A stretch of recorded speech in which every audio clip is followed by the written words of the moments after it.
Hello बच्चों, आज हम देखेंगे पॉपुलेशन इंटरैक्शंस। ठीक है, पॉपुलेशन इंटरैक्शंस मतलब क्या? तो आप सभी को पता है कि जो नेचुरल हैबिटेट होता है,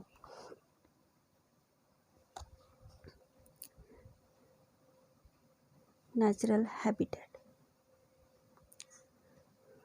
ठीक है, नेचुरल हैबिटेट मतलब कि कोई पॉन्ड होगा या फिर कोई टेरेस्ट्रियल लैंड होगा या कोई पेड़ होगा, ये नेचुरल हैबिटेट है एनिमल्स के। तो आपने ये सब देखा होगा कि इस नेचुरल हैबिटेट में कोई भी अकेली स्पीसीज या कोई भी एनिमल या कोई भी प्लांट अकेला नहीं रहता। ठीक है, मतलब कि in nature animal, plants and microbes, इसमें माइक्रोब्स भी आ गए। ठीक है, animal, plants and microbes, they do not or cannot live in isolation. Do not live in isolation मतलब ये अकेले नहीं रह सकते, लेकिन ये सभी इंटरैक्ट कर सकते हैं,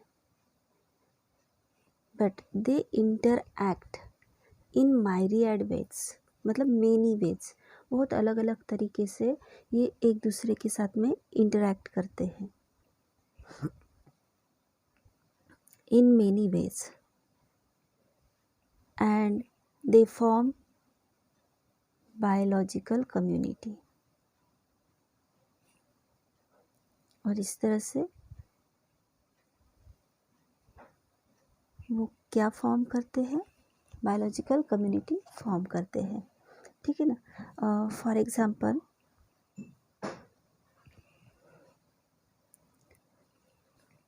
जो प्लांट स्पीसीज होती है ना,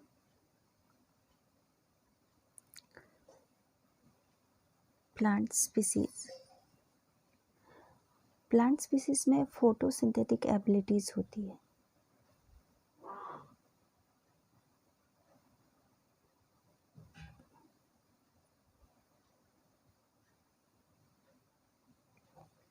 ठीक है, मतलब कि प्लांट खुद का फूड खुद बना सकते हैं, but these plant species cannot survive alone. ये अकेले जिंदा नहीं रह सकते। These plant species need soil microbes.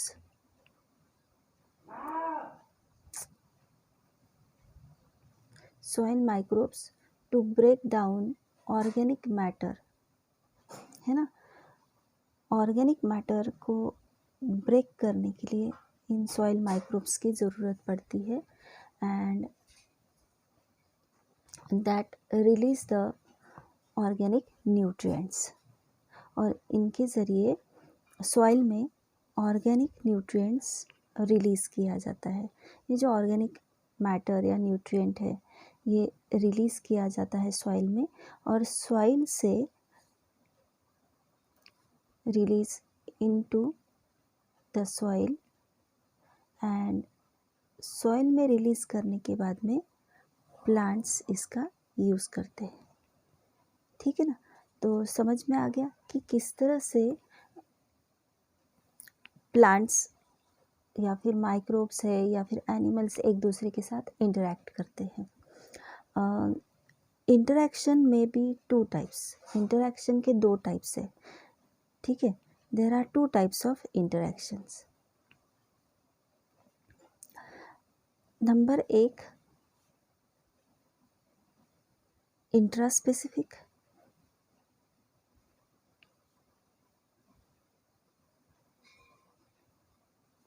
And number two, interspecific.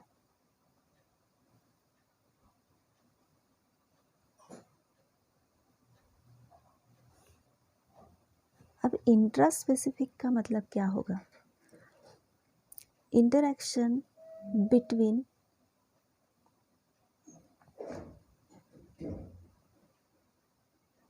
interaction between organism of same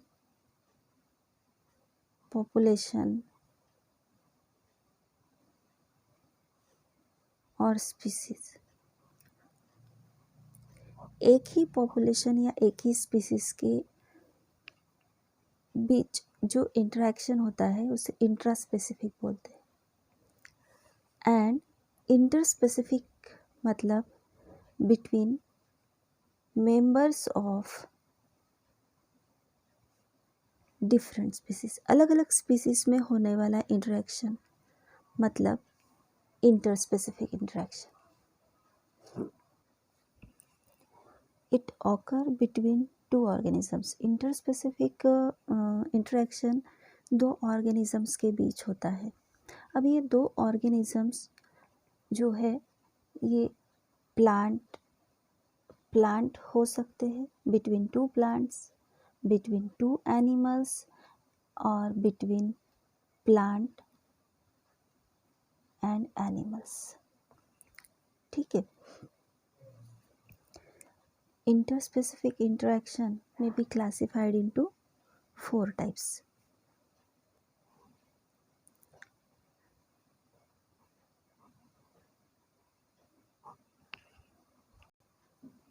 That is, number 1, neutralism. Number 2, negative means harmful. Number 3, positive means beneficial. And number 4, positive and negative both. ये जो interactions है ये एक तो beneficial होते हैं, it is harmful और detrimental. ठीक है। इट इज़ न्यूट्रल, जिसे न्यूट्रलिज्म बोलते हैं। Neutral means it this type of interaction neither harm nor beneficial, है ना। Neither harm and neither beneficial, मतलब इससे कोई फ़ायदा भी नहीं है तो कोई नुकसान भी नहीं है, न्यूट्रल टाइप ऑफ। ठीक है ना। तो ऐसे ही अलग अलग टाइप के इंटरेक्शन हम एक टेबल में देखेंगे। इसमें देखिए टाइप्स ऑफ इंटरेक्शंस यहाँ पे दिख रहे हैं। Neutralism, negative interaction, positive interaction and both positive and negative interaction. ठीक है। तो सबसे पहले हम देखेंगे न्यूट्रलिज्म, है ना।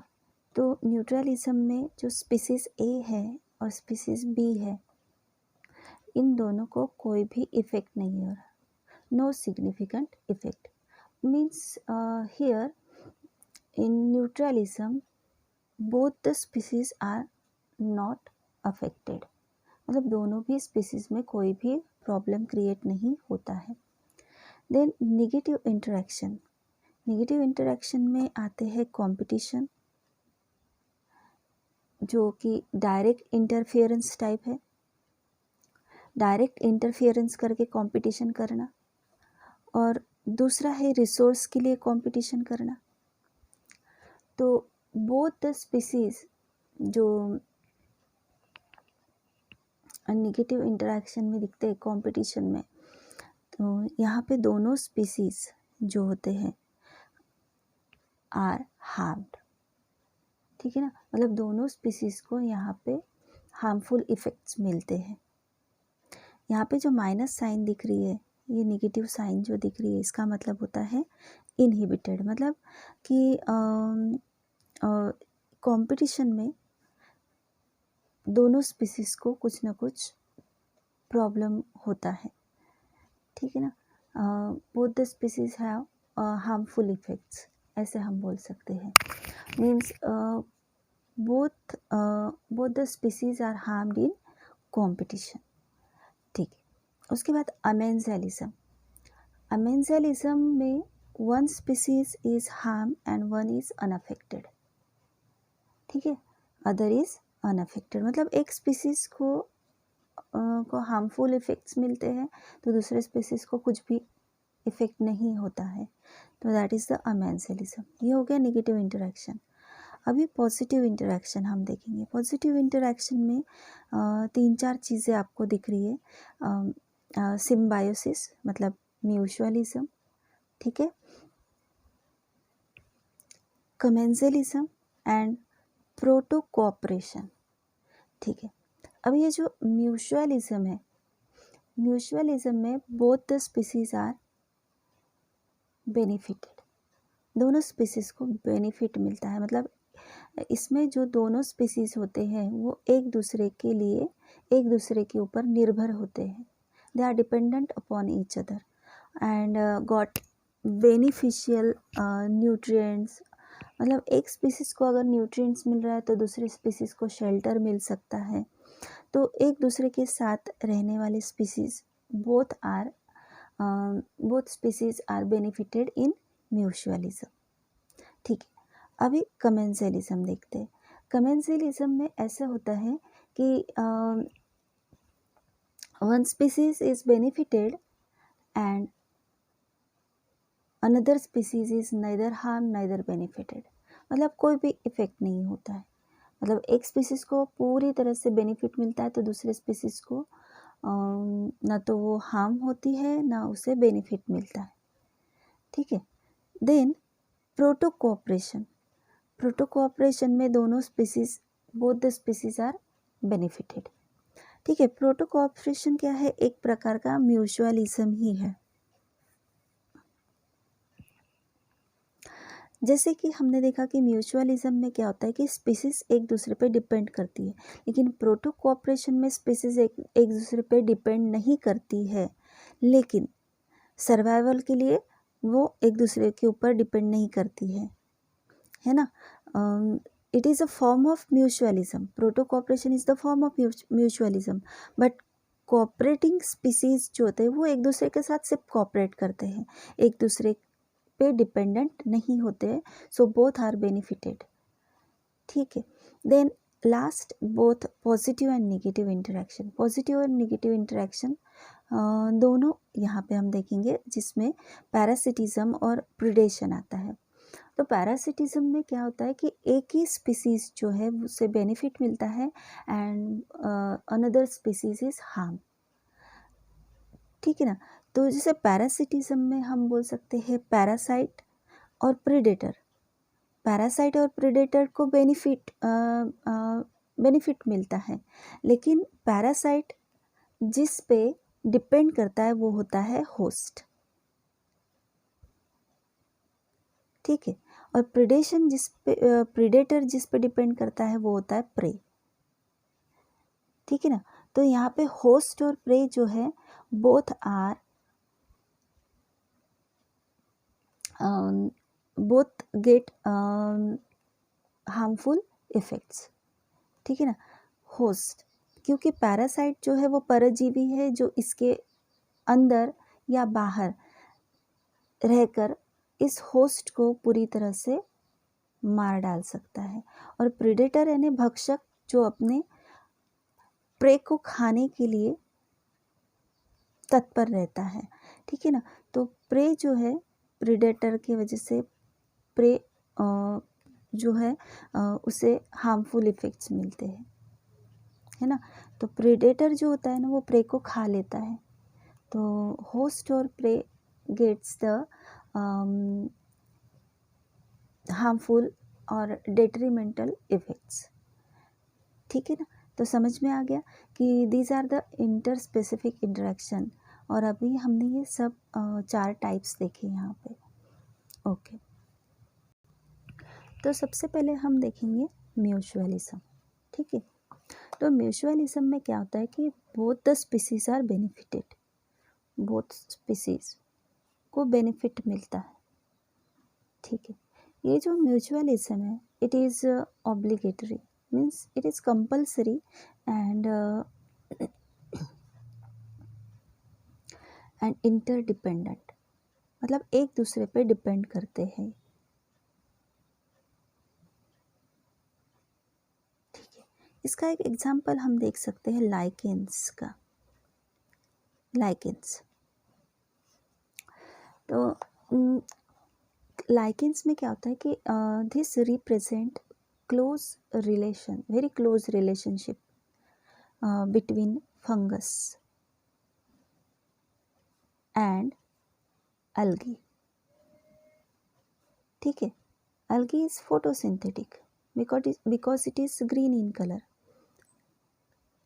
तो algae और fungus में जो इंटरेक्शन होता है दैट इज़ द म्यूचुअलिज्म, और दोनों के कॉम्बिनेशन को लाइकेन कहा जाता है।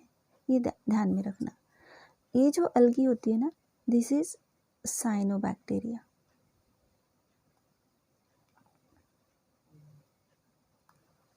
समझ में आ गया?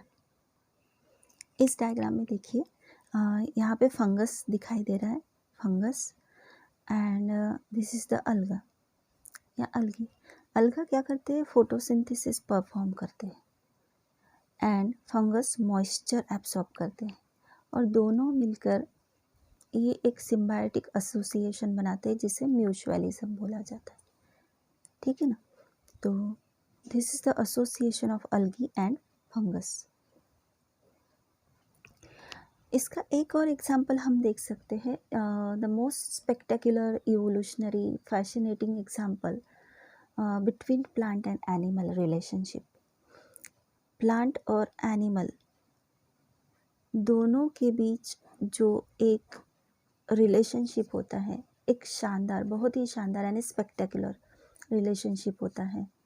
तो ये एक एग्जांपल हम देख सकते हैं। फॉर एग्जांपल कि जैसे प्लांट्स नीड एनिमल्स, प्लांट्स को एनिमल्स की ज़रूरत होती है, किस लिए? For pollinating their pollinating and dispersing their seeds, है ना? फॉर पॉलिनेशन, पॉलिनेशन किसका? पोलन ग्रेन्स का। ठीक है, and for dispersal of seeds, pollination of pollens and dispersal of seeds, इसके लिए प्लांट्स को एनिमल्स की ज़रूरत होती है ना? तो एनिमल्स, इससे हम ये बोल सकते हैं कि एनिमल्स को प्लांट से एक रिवॉर्ड मिलता है in the form of pollen, in the form of nectar, है ना? जो भी पॉलिनेटर्स होते हैं, पॉलिनेटर्स, तो पॉलिनेटर्स को क्या रिवॉर्ड मिलता है? पोलन्स के रूप में रिवॉर्ड मिलता है, नेक्टर के रूप में रिवॉर्ड मिलता है। ठीक है, तो जो सीड डिस्पर्स करने वाले होते हैं उन्हें डिस्पर्सल्स बोला जाता है, डिस्पर्सर्स, and these dispersers are rewarded by juicy and nutritious fruits, juicy and nutritious fruits।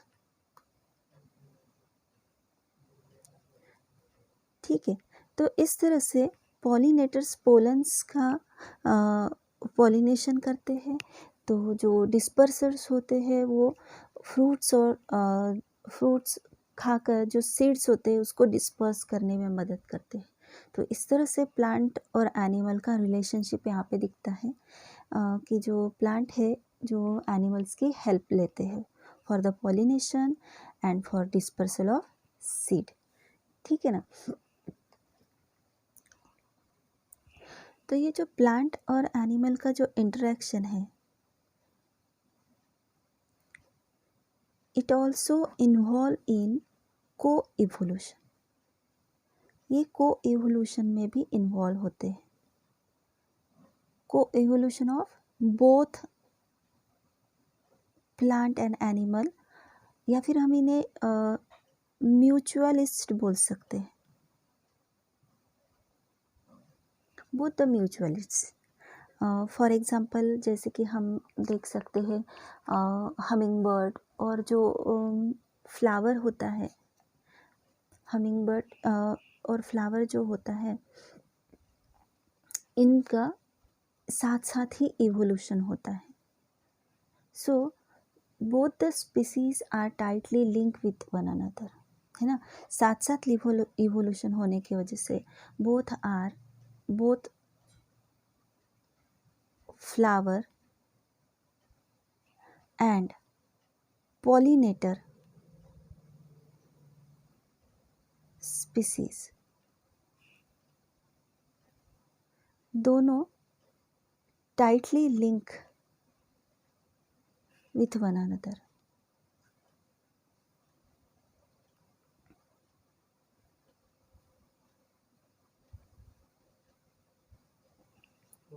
ठीक है, इस डायग्राम में देखिए, this is the hummingbird और ये जो फ्लावर्स दिख रहे हैं, तो हमिंग बर्ड्स और फ्लावर में को इवोल्यूशन यहाँ पे दिखाई दिया है। मतलब जैसे जैसे चेंजेस आते हैं दोनों में एक साथ इवोल्यूशन होता है एक दूसरे के हिसाब से। इसे म्यूचुअलिस्टिक अंडरस्टैंडिंग बोला जाता है। ठीक है ना। तो म्यूचुअलिज्म ऑल्सो हेल्प्स इन को evolution of plant and animal.